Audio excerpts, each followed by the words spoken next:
आज काँग्रेसचे नेते श्री राहुल गांधी यांची ईडीमध्ये चौकशी झाली आणि त्या चौकशीचं निमित्त करून मोठ्या प्रमाणात काँग्रेसने देशातल्या विविध शहरांमध्ये जनतेला वेठीस धरण्याचं काम केलं। खरं म्हणजे ही चौकशी जी या ठिकाणी झाली ती माननीय न्यायालयाच्या निर्णयानंतर झालेली आहे। एजेएलच्या संदर्भात असोसिएटेड जर्नल लिमिटेड ही जी कंपनी आहे ही कंपनी 1930 साली स्वातंत्र्य संग्राम सैनिकांनी मिळून तयार केली होती। स्वातंत्र्य संग्रामाचं एक मुखपत्र असलं पाहिजे याकरता 5000 स्वतंत्र संग्राम सैनिक या कंपनीचे मालक होते किंवा शेअर होल्डर होते, त्यांच्याद्वारे ती कंपनी संचालित होत होती। 2010 साली श्रीमान राहुल गांधी आणि त्यांच्या परिवाराने एक यंग इंडियन नावाची कंपनी तयार करून केवळ 5 लाख रुपयाची कंपनी तयार केली आणि असोसिएट जनरल लिमिटेड एजेएलचे सगळे शेअर्स हे या कंपनीच्या नावाने ट्रान्सफर करून एजेएलच्या 2000 कोटी रुपयाच्या संपत्तीवर त्या ठिकाणी आपली मालकी प्रस्थापित केली आणि स्वतःच्या कुटुंबियांच्या मालकीच्या कंपनीत स्वातंत्र्य संग्राम सैनिकांची कंपनी आणि त्याची 2000 कोटी रुपयाची प्रॉपर्टी ही पूर्णपणे हडप केली। या संदर्भात कोर्टामध्ये ज्यावेळेस मॅटर गेलं त्यावेळी कोर्टाने अतिशय स्पष्टपणे 2019ला दिल्ली हायकोर्टाने या ठिकाणी सांगितलं की हा सरळ भ्रष्टाचार आहे। The entire transaction of transferring the shares of AJL to young India was nothing but a clandestine and surreptitious transfer of the lucrative interest to young India. पूर्णपणे हा भ्रष्टाचार असल्याचं दिल्लीच्या माननीय उच्च न्यायालयाने सांगितल्यानंतरच ईडीने या संदर्भातली कारवाई सुरू केली आणि त्या कारवाईच्या अंतर्गत हे सगळे पुरावे मिळाल्यानंतरच अशा प्रकारची चौकशी ही सुरू करण्यात आली आहे। आणि म्हणून मला असं वाटतं या संदर्भात जे काही वातावरण तयार करण्याचा प्रयत्न, विक्टिम कार्ड खेळण्याचा प्रयत्न हा काँग्रेसच्या वतीनं केला जातोय हा चुकीचा आहे। 5000 स्वातंत्र्य संग्राम सैनिकांची 2000 कोटी रुपयाची संपत्ती ही हडपल्याच्या प्रकरणी ही चौकशी आहे आणि मला असं वाटतं एजेएल ही राष्ट्रीय संपत्ती आहे आणि ती जर कोणी प्रायव्हेट संपत्ती करत असेल तर त्या संदर्भात अशी कारवाई होणं हे अत्यंत स्वाभाविक आहे। मला असं वाटतं की काँग्रेस पक्षानं याचा बाऊ करण्याच्या ऐवजी ही जी काही या ठिकाणी चौकशी चालली आहे ही चौकशी फेस केली पाहिजे। Associated general limited AJL company के मामले में आज राहुल गांधी कांग्रेस के नेता इन्हें ईडी ने बुलाया था और इस बात के ऊपर पूरे देश में कांग्रेस ने हंगामा खड़ा करके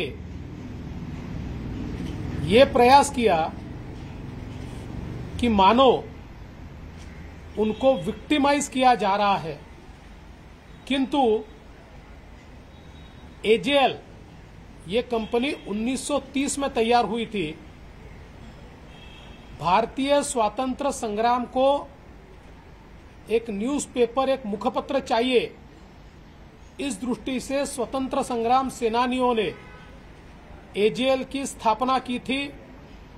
5000 स्वतंत्र संग्राम सेनानी एजेएल के शेयर होल्डर्स थे, उन्हीं की मालकियत एजेएल के ऊपर थी। 2010 में श्रीमान राहुल गांधी जी, इनके परिवार ने यंग इंडिया नामक एक कंपनी तैयार की और पूरे एजेएल के शेयर्स और उसकी 2000 करोड़ रुपए की संपत्ति ये यंग इंडिया इस कंपनी को हैंडओवर कर दी गई, उसमें ट्रांसफर कर दी गई। मात्र 5 लाख रुपए खर्चा करके यंग इंडिया कंपनी शुरू की गई थी और स्वतंत्र संग्राम सेनानियों के मालकियत की एजेएल को और 2000 करोड़ की उसकी संपत्ति को उन्होंने हथिया लिया। इसके ऊपर जब कोर्ट में सुनवाई हुई तो दिल्ली हाईकोर्ट ने इसमें निर्णय देते समय कहा कि एजेएल और यंग इंडियन के बीच जो शेयर ट्रांसफर हुआ है वो भ्रष्टाचार से प्रेरित है और उनकी टिप्पणी थी, the entire transaction of transferring the shares of AJL to young India was nothing but a clandestine and surreptitious transfer of the lucrative interest of young India। सीधे सीधे इसको भ्रष्टाचार से प्रेरित ये हाईकोर्ट ने बताने के बाद ईडी ने इसमें कार्रवाई शुरू की।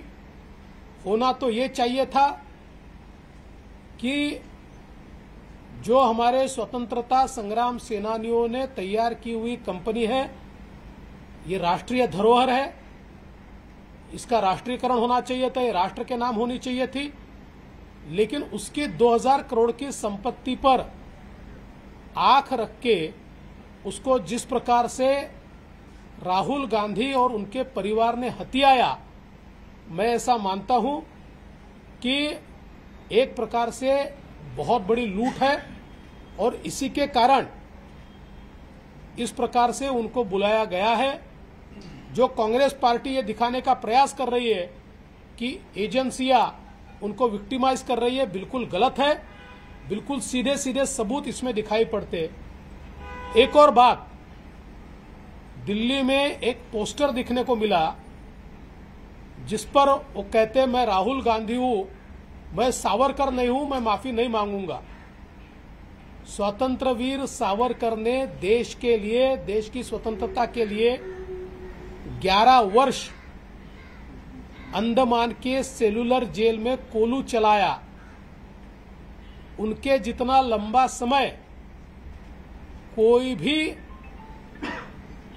स्वतंत्र संग्राम सेनानी काले पानी के लिए जेल में नहीं रहा और ऐसे सावरकर को अपमानित करते हुए और स्वतंत्र संग्राम सेनानियों की कंपनी को हड़प कर 2000 करोड़ का भ्रष्टाचार करने वाले, ये मैं तो ऐसा मांगता हूं कि सावरकर जी का अपमान करने के लिए देश की माफी मांगे। क्या जिस तरीके से मुंबई के भीतर तमाम अधिकारियों की संख्या में कांग्रेसी उतरे और उन्होंने कहा कि एजेंसियों का इस्तेमाल चुनाव से लेकर के जो इनके विपक्ष की बात करता है, जो इनको रोकता है, उन सब के ऊपर किया जा रहा है। मैंने बहुत साफ शब्दों में अभी बताया कि एजेएल की 2000 करोड़ की संपत्ति, स्वतंत्र संग्राम सेनानियों की संपत्ति, अपनी 5 लाख रुपए की कंपनी खोलकर हड़पने का काम राहुल गांधी जी और उनके परिवार ने किया। यह स्पष्ट रूप से जब हाईकोर्ट में एस्टैब्लिश हुआ उसके बाद एजेंसियां काम कर रही है। इस देश में आम आदमी के लिए एक न्याय और गांधी परिवार के लिए दूसरा न्याय नहीं हो सकता। कोई भी भ्रष्टाचार करता है तो उसके ऊपर कार्रवाई होगी, एजेंसियां करेगी। कांग्रेस जितना विक्टिम कार्ड खेले, ये कार्रवाई हाईकोर्ट के निर्णय के बाद हो रही है और पुख्ता सबूतों के साथ हो रही है।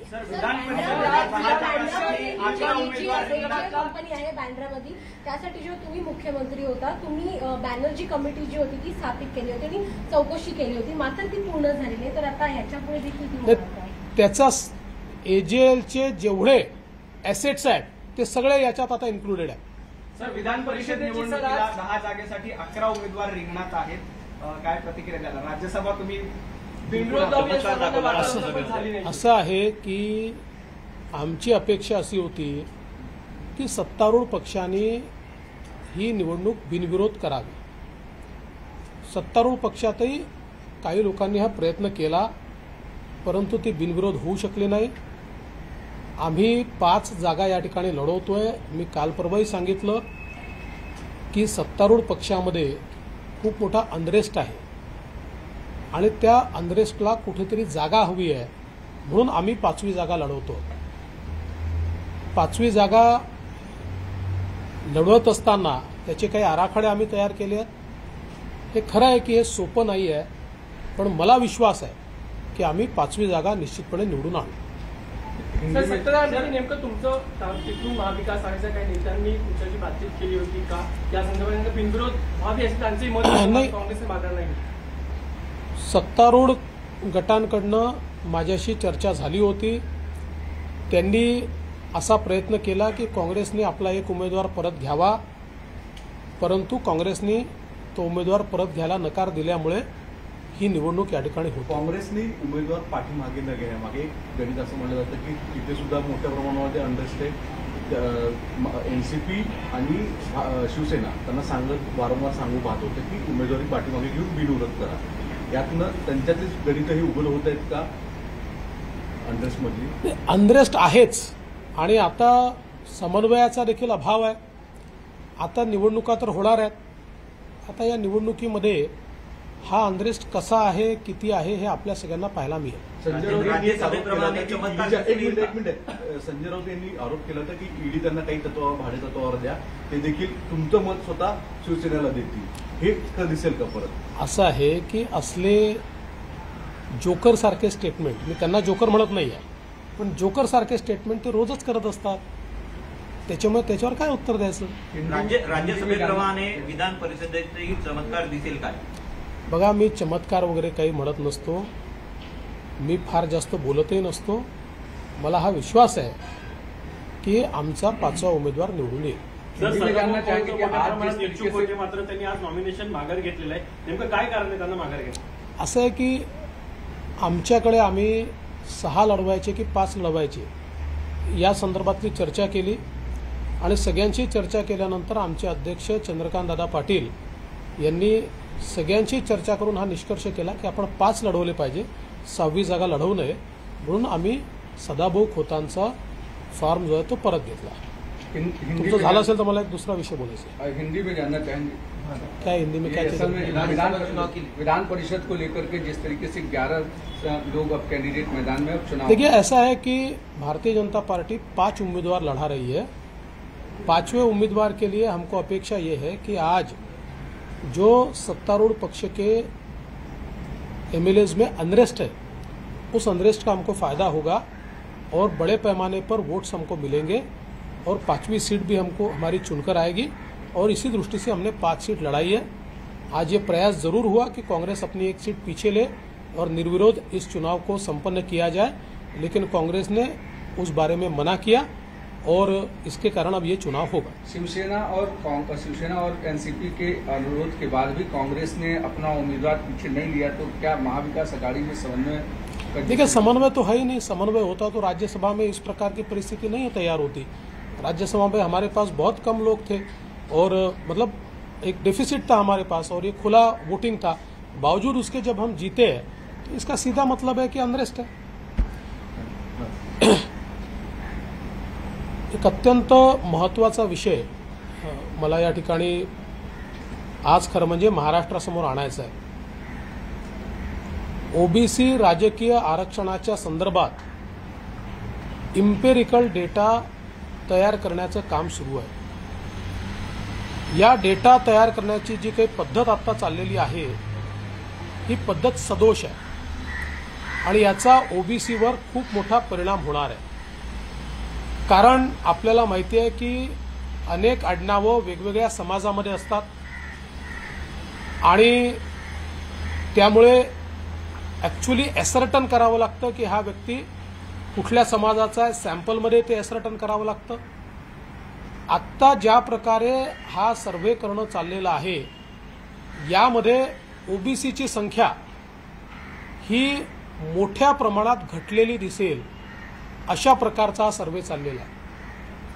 जी काही माझ्याकडे आकडेवारी आलेली आहे मी आज तुमच्यासमोर सादर करत नाही, ती योग्य वेळी मी सादर करेन आणि त्यातले फ्लॉज काय आहेत हे देखील मी त्यावेळी आपल्याला सांगेन.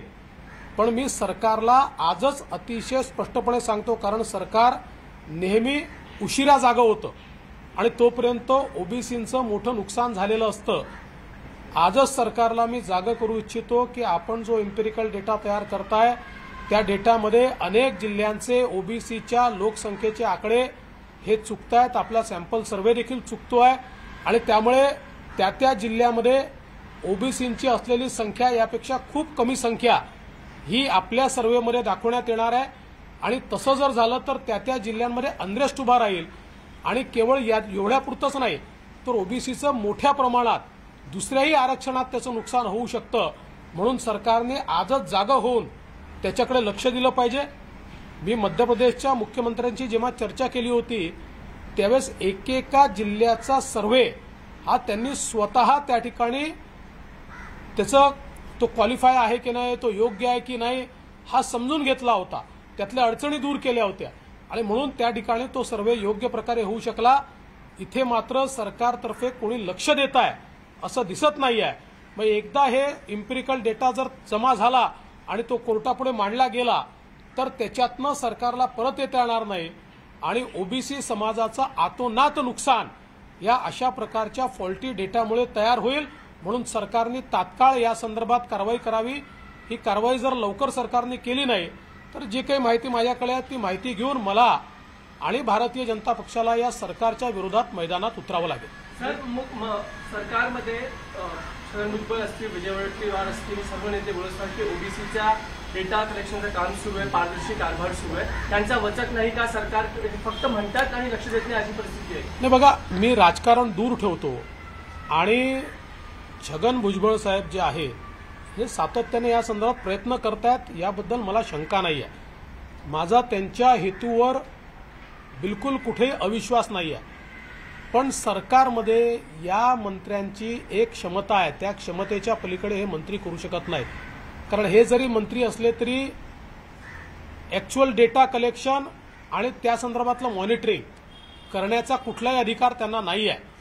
त्यामुळे एक तर त्यांनी मुख्यमंत्र्यांकडे जाऊन हे सांगितलं पाहिजे, ही माहिती घेतली पाहिजे आणि मुख्यमंत्र्यांना सांगितलं पाहिजे चुकीचं होतं आणि मुख्यमंत्र्यांनी हस्तक्षेप केला पाहिजे त्याच्यामध्ये. अन्यथा या ठिकाणी हे मंत्रीही काही करू शकणार नाहीत आणि अशा प्रकारचा चुकीचा इम्पेरिकल डेटा हा सर्वोच्च न्यायालयाला सादर होऊन ओबीसीच्या पर्सेंटेजमध्ये मोठा घट होईल. ओबीसी के चुनाव को लेकर कई जिलों में जानबूझ के उनका कोटा या उनकी संख्या कम बताई जा रही है, इसको कैसे आप तक? देखिए, महाराष्ट्र में ओबीसी के राजनीतिक आरक्षण के बारे में इम्पेरिकल सर्वे चल रहा है. इम्पेरिकल डेटा कलेक्शन में बड़े पैमाने पर गलतियां हो रही है, इसकी खबर मेरे पास है. इम्पेरिकल डेटा जो जमा किया गया है कई जिलों में ओबीसी की जो जनसंख्या है उससे बहुत कम ओबीसी की जनसंख्या को दिखाया जा रहा है. और इस प्रकार का डेटा अगर सुप्रीम कोर्ट में सादर होता है, सुप्रीम कोर्ट उसको मंजूरी देता है तो आरक्षण तो मिलेगा लेकिन वो बहुत घटा हुआ मिलेगा.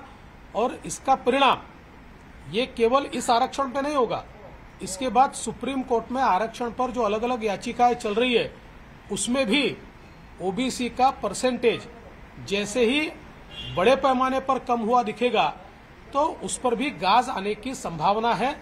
इसलिए मैं सरकार को चेतावनी देना चाहता हूं, सरकार जागे, ठीक से सर्वे करे, ठीक से डेटा जमा करे और किसी भी हाल में ओबीसी पर अन्याय न हो, इस बारे में सरकार ध्यान दे, ऐसी मेरी मांग है। सर, पंकजा मुंडे कुठेच या प्रक्रियेमध्ये दिसत नाहीयेत का, नाराज आहेत का, त्यांचं तुमच्याशी काही बोलणं झालंय का?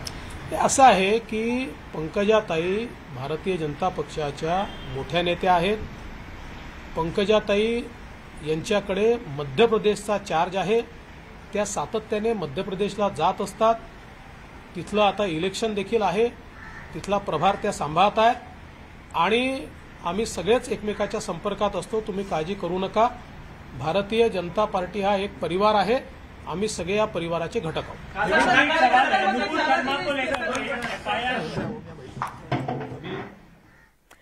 तर विविध विषयांवर विरोधी पक्षनेते देवेंद्र फडणवीस यांनी भाष्य